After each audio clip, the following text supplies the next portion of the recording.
tanya ada Pak Hasrul ingin mengajukan pertanyaan. Saya langsung saja Pak. Silakan Pak. Silakan. Waalaikumsalam warahmatullahi wabarakatuh. Izin bertanya kepada Pak Staf Presiden Pak Indang Muldoko. Izin Pak, mohon perhatian untuk guru-guru Pak. Kesejahteraan. Bayangin aja deh Pak, training service ada gaji 2 juta Pak, guru honor 200.000 Pak. Kalau mereka membuat S1 Pak, mereka jadi guru karena panggilan hati Pak, bukan karena ada pekerjaan. Mereka cinta jadi guru Pak. Oleh karena itu mohon pemerintah pusat memperhatikan kesejahteraan mereka Pak. Terima kasih Pak. Itu aja Pak. Kalau perlu baik. Assalamualaikum warahmatullahi wabarakatuh. Terima kasih dulu.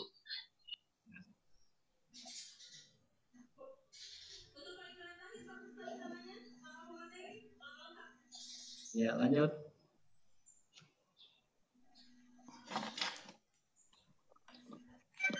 Ya Pak, ada beberapa pertanyaan lagi Pak masuk lewat WA kami dari panitia. Salah satunya Pak tentang di masa pandemi COVID-19 ini dalam rangka pembelajaran ini ketika ditetapkan oleh pemerintah belum berakhir di bulan Mei seperti yang disampaikan oleh gugus tugas. Kemudian berlanjut, bagaimanakah strategi daripada pemerintah apabila masa pandemi ini ditetapkan sampai misalnya sampai di Desember 2020? Itu cukup dua Pak. Ada untuk ini karena waktu kita agak terbatas, jadi ada 2 pertanyaan Pak. Mungkin bisa ditanggapi dulu. Terima kasih Pak.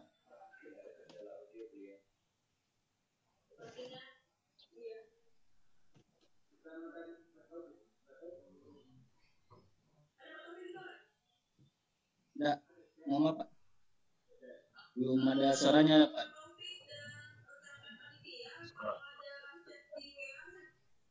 Dimatikan mungkin tadi.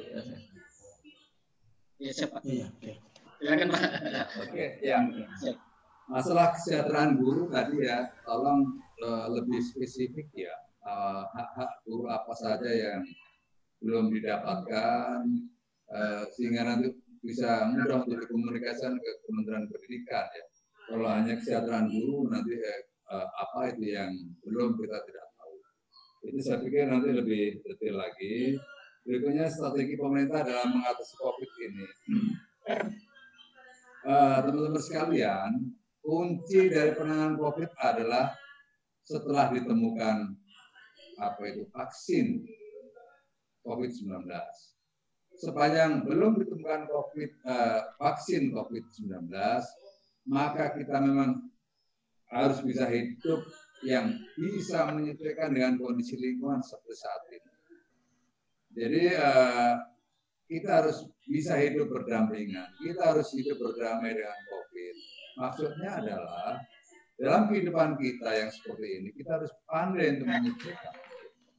Pandai menyesuaikan keinginan dari COVID, kita harus agar kita tidak kena, kita harus menggunakan masker, kita harus cuci tangan, kita harus menjaga jarak, kita tidak masuk dalam sebuah kerumunan massa besar. Itulah apa yang sering kita katakan dalam sebuah protokol kesehatan. Tetapi kan begini ya teman-teman sekalian, dalam melihat mengevaluasi perkembangan COVID yang masih terus berjalan dan belum ada sebuah solusi yang pasti, kita juga tidak boleh berdiam diri atau tidak boleh menunggu. Nah sekarang ini sedang kita mendesain sebuah kebijakan bagaimana upaya-upaya yang pada akhirnya ada sebuah solusi ya, kita tetap produktif dan aman dari COVID-19. Ini sedang disiapkan. Khususnya nanti di daerah-daerah yang hijau, berikutnya kita lihat dari LRT-nya, bagaimana perkembangan RT-nya itu apabila sebuah daerah itu nilainya kurang dari 1, maka sudah bisa mulai diarahkan untuk produktif dan aman. Berikutnya kita akan melihat perkembangan terus-menerus yang pada akhirnya teman-teman sekalian kita tidak boleh menyerah, tidak boleh berpangku tangan menghadapi situasi saat ini. Ya, nanti tunggu akan ada sebuah kebijakan dari pemerintah yang bentuknya adalah produktif dan aman dari COVID-19. Itu nanti akan dimulai dari daerah-daerah yang hijau, ya. Ada beberapa daerah hijau di Indonesia yang memang betul-betul tidak memasukkan COVID-19. Ada daerah-daerah yang sudah mulai trennya menurun, ya. Tadi dilihat artinya, dilihat trennya menurun, nah nanti akan dikalkulasi dengan baik. Nah, siang hari ini, setelah ini kita akan rapat tentang itu, ya. Besok pagi akan memberikan rumusan kepada Presiden bagaimana mensikapi perkembangan COVID ini dan langkah-langkah pemerintah ke depan seperti apa. Itu teman-teman sekalian yang bisa saya sampaikan, dan terima kasih. Kemudian pertanyaan selanjutnya untuk Ibu Dekan, juga pada Pak Jenderal, tentang pelindungan guru. Jadi selama ini Pak, memang sudah ada beberapa kegiatan-kegiatan di tingkat pusat, seperti misalnya MOU antara organisasi dengan Kapolri tahun lalu, kemudian ada juga maklumat dari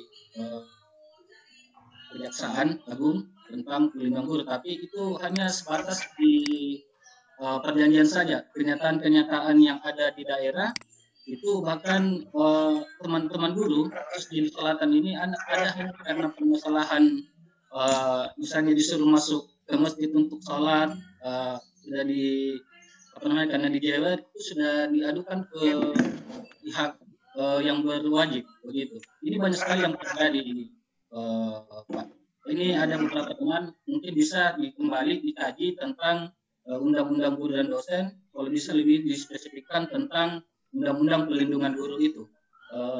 Ini yang paling banyak kejadian. Bahkan kemarin Prof, Pak Jenderal, di salah satu di Kabupaten Sopeng itu hanya karena ada oknum LSM kemudian sempat disampaikan di media sosial, akhirnya teman guru itu kemudian dimasukkan ke pengadilan, bahkan sekarang kayaknya sudah putus. Ini beberapa hal yang seperti ini yang juga sangat mengganggu psikologi teman-teman guru ketika ingin menerapkan berbagai karakter untuk meningkatkan kedisiplinan, tapi terkendala di hal itu.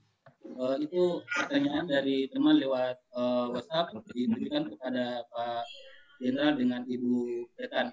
Silakan dulu Pak Jenderal untuk memberikan pertanyaan. Terima kasih. Ya, memang situasi sekarang saya sangat memahami, ya. Satu sisi guru harus mengawal karakternya anak-anak, membentuk dan mengawal, bahkan dari lebih ke arah internalisasi, ya, dan pembentukan disiplin. Nggak bisa disiplin itu dibentuk dengan senyum-senyum doang, nggak bisa. Harus dengan cara-cara keras, ya. Saya dulu waktu kecil saya, waktu di kampung, hidup saya itu di Suro, di Langgar. Ya. Jam 4 pagi kalau saya belum bangun, digebukin sama pakai rotan sama kiai saya itu. Tapi ya orang tua saya biasa-biasa aja, karena itu bagian dari membangun karakter agar anak kuat, agar memiliki ketahanan jiwa yang kuat. Tapi memang sekarang guru-guru menghadapi sebuah situasi, ya. Satu sisi ditekankan untuk membangun disiplin, tanggung jawab, pada sisi yang lain tidak bisa menegakkan aturan itu dengan keras, begitu, ya.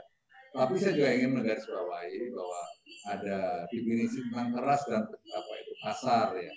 Memang tidak bisa lagi dalam era seperti saat ini kita berlaku kasar kepada anak-anak kita, karena begitu ada fotonya beredar itu cepat sekali tuh respon membangun emosi kolektif masyarakat Indonesia itu.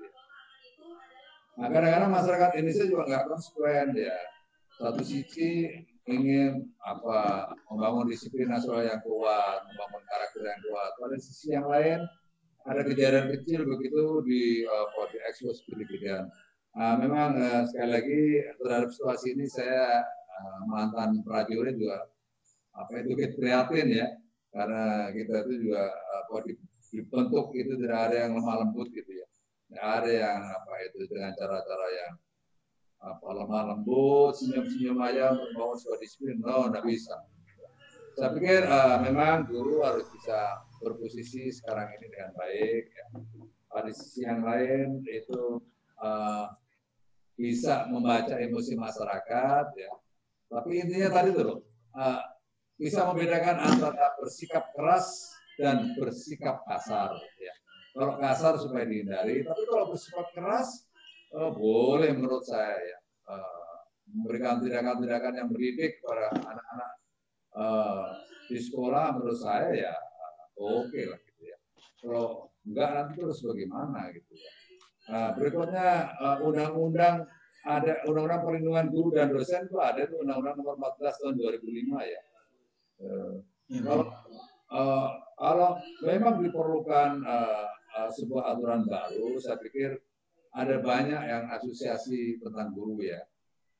Ada IG, ada apa itu PGRI dan yang lain-lain. Mungkin dalam sebuah proses kebijakan publik kan ada cara-cara yang pertama adalah sebuah tekanan ya, yang kuat dari elit ya, dari komunitas, berikutnya didorong melalui Menteri Pendidikan, berikutnya didorong lagi ke DPR ya. Saya pikir nanti akan ada sebuah solusi. Ada sebuah solusi. Kalau ini sudah menjadi area yang memprihatinkan dan mencemaskan bagi para guru dengan Undang-Undang Nomor 14 yang belum terwadai, mungkin saya persilakan teman-teman bisa melakukan revisi, memberikan apa itu masukan-masukan kepada DPR dan pemerintah sehingga apa pembentukan karakter itu betul-betul diperkuat oleh sebuah instrumen regulasi. Saya selalu mengatakan di mana-mana teman-teman sekalian ya.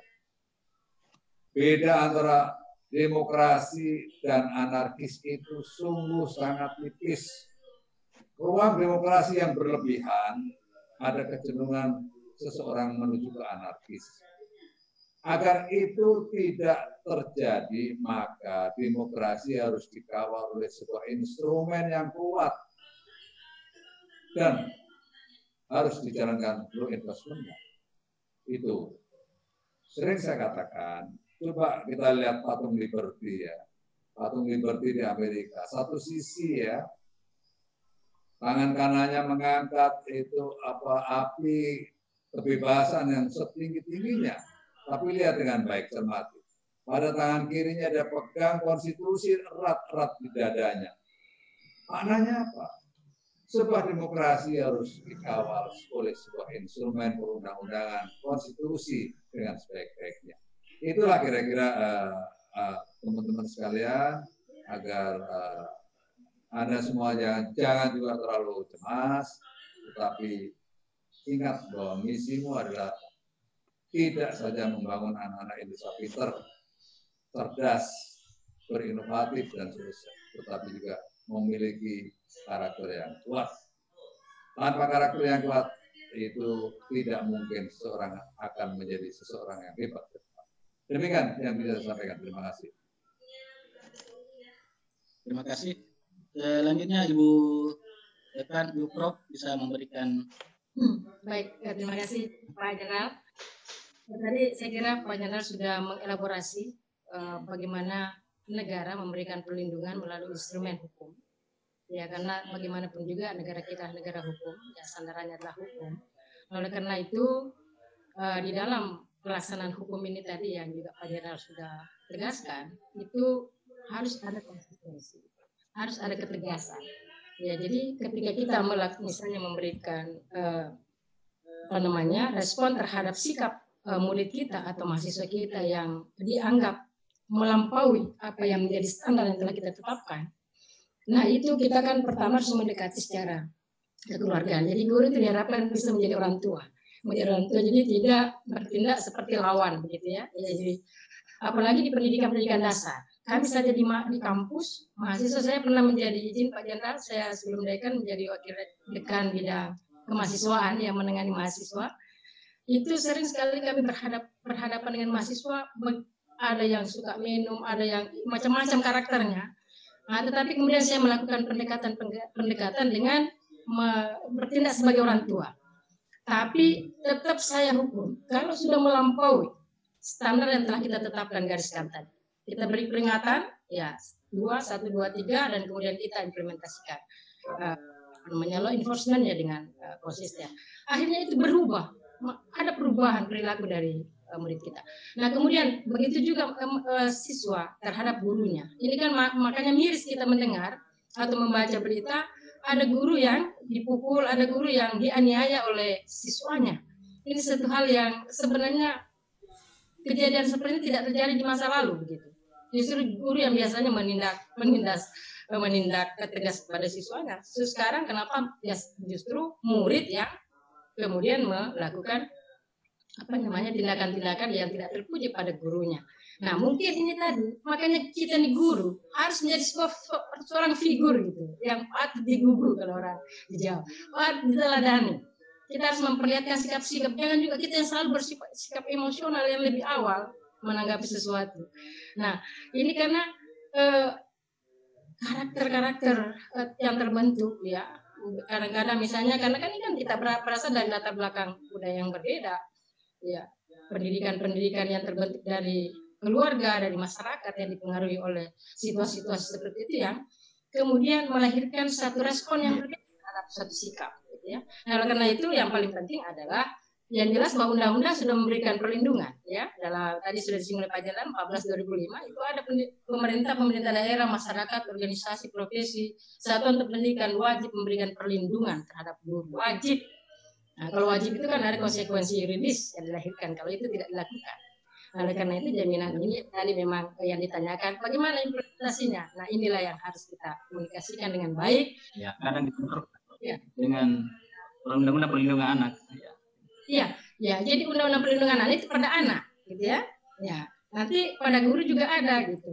Nah, inilah proses implementasinya atau law enforcement-nya yang harus dijalankan dengan pemahaman dan pengetahuan yang proporsional sesuai dengan undang-undang, sesuai dengan aturan, dan kemudian disesuaikan dengan budaya hukum masyarakat kita. Ya, ini. Jadi jangan kita menjalankan hukum juga terlalu kaku ya. Pendidikan saya praktekkan selama ini di dunia pendidikan. Saya memberikan hukuman kepada mahasiswa atas pelanggaran-pelanggaran yang dilakukan. Ketentuan masuk dalam hanya itu kan proses pendidikan dulu. Proses bertahap, jadi tidak langsung misalnya kita skorsing, tidak. Ya, ada dulu peringatan-peringatan yang kita berikan, kita pantau, ya. Kemudian kalau sampai bahkan disuruh bertanda tangan dengan orang tuanya, kalau sampai pada titik di mana harus kita tetapkan atau terapkan hukum itu, kita laksanakan. Dan kita jangan mencela-mencela, harus konsisten. Gitu. Ya. Nah, guru juga secara seperti itu melihat proses implementasi sistem seperti itu, kemudian akan berubah karakternya, menyesuaikannya. Ya. Mungkin saya bisa tambahkan ya peran ya. Siap. Silakan. Jadi kalau Bu Farida, kalau di tentara itu seorang komandan itu memiliki 5 peran ya. Satu dia sebagai pemimpin, tadi itu yang Ibu saya katakan tadi. Satunya kata dan perbuatan, memiliki integritas yang tinggi. Yang kedua dia sebagai guru ya, karena dia juga ngajarin anak-anaknya agar dia jadi pintar. Gitu. Jadi kalau kita komandan itu biasa ngajarin mereka. Yang ketiga mereka sebagai teman seperjuangan tadi itu. Jadi kita kadang-kadang juga sebagai teman walaupun komandan ya kepada mereka. Karena kita harus membangun sebuah komunikasi yang sehat dengan anak buah. Yang ketiga kita sebagai hakim ya. Kita sebagai hakim itu ya menindak itu kalau ada anak buah yang nggak beres harus tindak begitu ya. Nggak boleh mereka sembarangan. Bahwa itu salah dikit, no way harus tindak. Biar membedakan antara reward and punishment yang jelas. Nah, yang kelima ini bisa sebagai orang tua yang bisa mengayomi ya. Jadi jangan sampai kita itu hanya semena-mena kepada anak buah, pendekatannya hanya top down. Nah, tapi kita juga bisa menjadi orang tua yang baik. Jadi saya pikir peran-peran itu tadi yang disampaikan Profesor Farida itu sangat relevan ya. Sebagai guru juga bisa sekali-sekali jadi teman, sekali-sekali jadi hakim, yang memang harus ngajarin mereka dengan sabar, tetapi kita juga bisa menjadi seorang orang tua yang baik, ya. Menjadi seorang pemimpin satunya kata dan perbuatan. Kalau guru tidak bisa memberikan contoh yang baik, seperti saya sebagai komandan tidak bisa memberi contoh, nanti diketawain di belakang itu, lu ngomong doang gitu. Jadi 5 peran ini saya pikir sangat relevan untuk dijalankan sebagai guru. Terima kasih. Terima kasih. Bapak Ibu yang saya hormati, berhubung dengan waktu kita yang sangat terbatas juga dengan pemateri kita, pertanyaan-pertanyaan cukup itu. Dan terakhir, Bapak Ibu, kami berharap ada statement close dari Pak Jenderal untuk semua teman-teman guru. Kebetulan ini Pak Jenderal yang hadir di room ini ada 870, kemudian teman-teman di YouTube channel juga ada sekitar ratusan juga yang bergabung.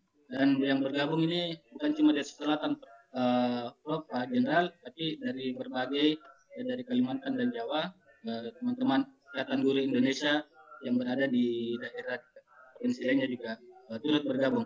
Dan itu kepada Pak Jenderal untuk berikan dengan close, harapan dan wejangan kepada teman-teman. Dipersilakan, Pak. Closing ya. Ya, closing statement Pak Jenderal. Ya, baik, yang pertama saya terima kasih teman-teman kita bisa silaturahim dalam suasana puasa ya. Saya sangat menghormati upaya-upaya ini dalam situasi puasa dan keterbatasan instrumen, kita masih bisa berkomunikasi dengan baik, silaturahim. Yang kedua, saya berharap IGI bisa memperjuangkan aspirasi seluruh jajarannya, sehingga keberadaan IGI, Ikatan Guru Indonesia ini bisa betul-betul memberikan kontribusi yang positif. Yang ketiga, saya berharap guru jangan menyerah dengan situasi. Ya, ini sebuah pekerjaan mulia. Satu sisi memang menghadapi kondisi yang kadang-kadang tidak menyenangkan, baik dari sisi kesejahteraan maupun dari sisi hujatan. Tapi yakinlah bahwa peran-peran itu sungguh sangat mulia. Satu sisi secara secara nyata bisa dirasakan oleh semua pihak ya. Tanpa guru kita tidak akan menjadi siapa-siapa sudah itu. Tetapi pada sisi yang lain juga punya value religi yang sangat kuat, bahwa dengan ilmu yang diberikan itu menjadi amalan jariah yang tidak pernah terputus. Jadi itu saya pikir sebuah yang akan kita dapatkan semuanya. Jadi sekali lagi selamat berjuang para guru Indonesia, dan saya menaruh rasa hormat karena saya bisa seperti ini karena saya mencintai guru. Terima kasih. Assalamualaikum warahmatullahi wabarakatuh. Waalaikumsalam warahmatullahi wabarakatuh. Ibu Dekan, kebetulan Pak Jenderal dengan Dekan Fakultas Hukum UNAS ini pada waktu beberapa bulan lalu kami membuat MOU perlindungan guru dengan beliau. Ini ada statement close, Ibu Dekan, dipersilakan. Terima kasih, Adinda, host.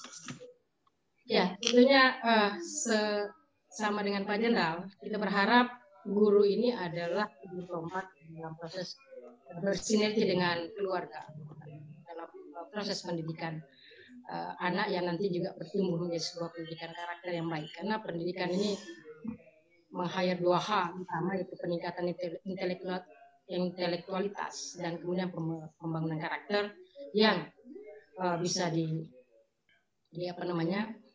bisa berjalan secara simultan seperti itu. Oleh karena itu selalu kita merasa hormat pada guru, ya, selalu kita sangat menghormati guru. Ya, saya juga guru. Ya, kita semua guru, dan sebenarnya semua orang adalah guru. Ya, kita bisa menjadi bertindak sebagai guru, orang tua bisa menjadi guru, guru bisa menjadi orang tua. Kalau ini terintegrasi dengan baik, maka proses pendidikan itu akan berjalan dengan baik. Saya kira itu. Terima kasih kepada, sekali lagi saya sampaikan kepada Ikatan Guru Indonesia, Adinda Ketua IGI Pusat, Adinda MRR ya, dan juga kesempatan yang diberikan sangat serius bisa bersama dengan Bapak Jenderal Muldoko. Alhamdulillah sekampung Pak Jenderal. Boleh, terima kasih banyak sekali lagi atas kesempatan ini, mudah-mudahan di lain waktu. Dan MOU yang telah kita tanda tangani insya Allah segera kita kawal, kami akan kawal. Ya, sama-sama kita melakukan dan hukum dan hak-hak dengan konstitusi dan hukum kita, insya Allah. Saya kira itu, terima kasih. Hidayah. Assalamualaikum warahmatullahi wabarakatuh. Waalaikumsalam. Terakhir mungkin Pak Ketua Umum, silakan Pak Muhammad Ramli Rahim. Terima kasih. Ya. Saya hanya menyampaikan terima kasih Pak Jenderal atas kehadirannya. Ini insya Allah akan membangun motivasi guru semakin kuat untuk terus mengabdi untuk kemajuan bangsa dan negara, terutama di masa depan. Pak Ibu Dekan, terima kasih banyak atas kehadirannya, memberikan motivasi untuk kita semua, memberikan materi yang luar biasa. Kami alhamdulillah di Ikatan Guru Indonesia semoga terus-menerus terinspirasi dengan tokoh-tokoh kita. Pak Menteri Pertanian yang sudah mengikuti rapat yang lain, terima kasih banyak atas kehadirannya. Kami berharap bukan ini yang terakhir, Pak Jenderal juga mungkin kami sampaikan sebelumnya bahwa ada 500-an ribu guru kita akan pensiun dalam 4 tahun ke depan. Dan P3K kemarin belum tuntas Pak Jenderal. Kami berharap ada solusi segera dari Bapak Presiden dan Menteri Pendidikan dan Kebudayaan sehingga guru-guru kita bisa kembali terisi kebutuhan-kebutuhannya di dunia pendidikan. Kalau 500 ribu itu pensiun Pak Jenderal, maka guru kita kira-kira tinggal 30-40% yang statusnya pegawai negeri sipil. Dan ini mungkin akan jadi masalah di masa depan, terutama jika guru-guru honorer kita sampai bersatu melakukan mogok misalnya karena pendapatan mereka yang minim. Ini sangat berbahaya terhadap dunia pendidikan kita, Pak Jenderal. Data lengkapnya ada sama kami sebenarnya di Kementerian Pendidikan juga ada. Jumlahnya sangat signifikan yang asal pensiun. Bahkan tahun 2022 itu 80 ribu yang pensiun Pak Jenderal dalam 1 tahun. Ini saya pikir butuh perhatian Pak Jenderal. Terima kasih banyak. Sekali lagi terima kasih. Wabillahi taufiq wal hidayah. Wassalamualaikum warahmatullahi wabarakatuh. Waalaikumsalam warahmatullahi wabarakatuh. Ya, baik Bapak Ibu, dengan segala hormat kami dari pengurus Ikatan Guru Indonesia Sulawesi Selatan memohon banyak terima kasih pada Bapak Kepala Staf Kepresidenan Bapak Jenderal Muldoko, kemudian Ibu Dekan, Ibu Farida, Pak Ketua Umum, terima kasih Pak Mentan yang duluan pamit. Terima kasih atas kesempatan dan arahan pada kesempatan ini membuat motivasi kepada teman-teman guru. Dan akhirnya Pak Jenderal, karena waktu Pak Jenderal masih ada waktunya, masih ada kegiatan yang lain, kami mengucapkan terima kasih dan berharap untuk kedepannya masih bisa bergabung dengan teman-teman IGI untuk memberikan motivasi dalam sebagai garda terdepan pendidikan di negara ini. Terima kasih Bapak Ibu. Terima kasih Pak Jenderal. Assalamualaikum warahmatullahi wabarakatuh. Ya, terima kasih.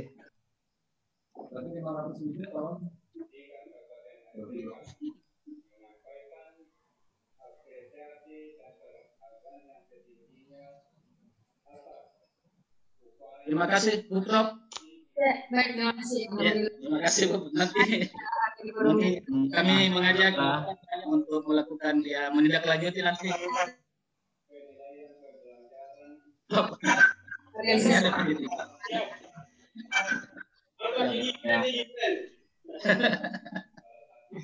Ya, terima kasih.